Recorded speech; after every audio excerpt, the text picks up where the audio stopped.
13 सितंबर सन 1848 में एक ऐसा केस सामने आया जिसने पूरे तंत्रिका विज्ञान यानी न्यूरोसाइंस को झंझोड़ के रख दिया।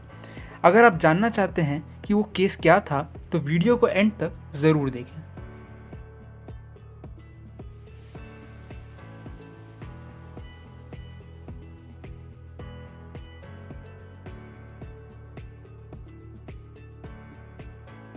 पच्चीस वर्षीय फिनियस गेज रेल पटरी बिछाने का काम करते थे। रेल पटरी बिछाते वक्त जब कोई चट्टान सामने आता है तो उसे तोड़ना पड़ता है ताकि ज़मीन को समतल किया जा सके, और चट्टान को तोड़ने के लिए आमतौर से डायनामाइट का यूज़ किया जाता है।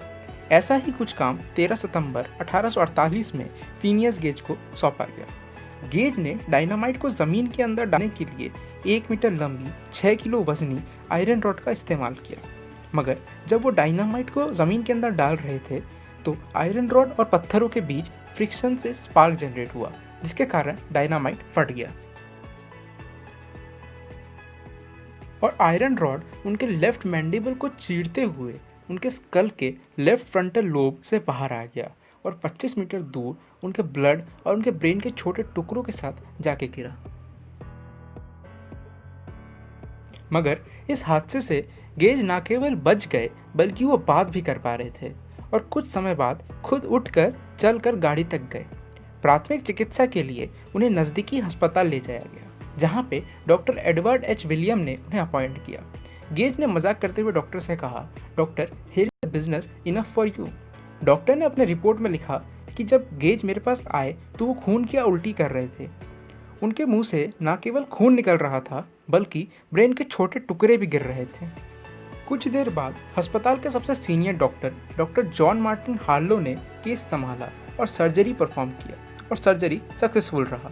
सर्जरी के बारे में ज़्यादा डिटेल्स पब्लिक डोमेन में अभी अवेलेबल नहीं है, मगर डॉक्टर ने अपने रिपोर्ट में लिखा कि जब गेज मेरे पास आए तो वो कॉन्शियस थे और अपने साथियों का नाम ले रहे थे। उन्हें अपने साथियों का गिनती भी याद था। इन ऑपरेशन के कुछ दिनों बाद गेज को ब्रेन इन्फेक्शन हो गया और 23 सितंबर से 3 अक्टूबर तक वो सेमी कोमा स्टेट में भी रहे, मगर वो इससे भी बच गए और 7 अक्टूबर को पहला कदम लिया बेड से बाहर और 11 अक्टूबर से उनकी सोचने समझने की शक्ति भी सुधरने लगी।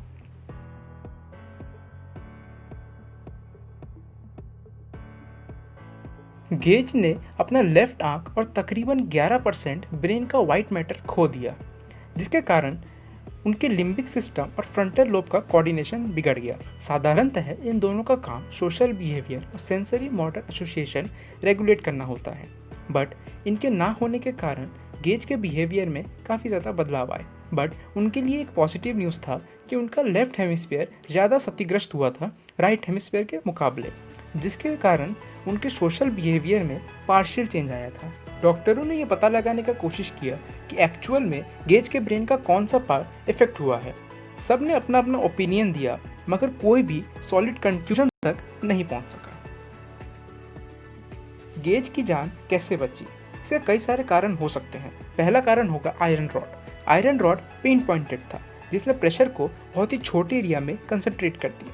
अगर ब्लंट एंड होता तो नुकसान बहुत ज़्यादा होता, और रेलवे कंस्ट्रक्शन में मोस्टली ब्लंट एंड रॉड का ही यूज़ होता है। दूसरा जो फैक्टर है जिसने गेज की जान बचाई वो है एंगल। जिस एंगल से गेज ने रॉड को पकड़ा था, अगर वो एंगल थोड़ा ज़्यादा होता, अप्रॉक्सीमेटली 20 डिग्री ज़्यादा होता, तो इंजरी ब्रेन के पैराइटल लोब में होता और 100% मृत्यु निश्चित था। लेकिन अगर एंगल थोड़ा कम होता तो उनके नाक को चीरते हुए रॉड जाती या उन्हें बिना नुकसान पहुँचाए हुए जाती और वो एक नॉर्मल लाइफ जी सकते थे। सो आप ही बताइए कि गेज लकी थे या अनलकी? सर्जरी के बाद उन्होंने एक हद तक साधारण जिंदगी ही बिताया, मगर 12 साल बाद एपिलेप्टिक सीजर से उनकी मृत्यु हो गई। उनकी मृत्यु के 7 साल बाद डॉक्टर हार्लो ने उनका skull anatomical museum Harvard medical school में रख दिया। अगर आप गेज का स्कल रियल लाइफ में देखना चाहते हैं तो आप यूएस जा सकते हैं, मगर जाने से पहले मेरे चैनल को सब्सक्राइब ज़रूर कर दीजिएगा और अगर आपको वीडियो अच्छी लगी हो तो लाइक ज़रूर कर दीजिएगा। Thanks for watching.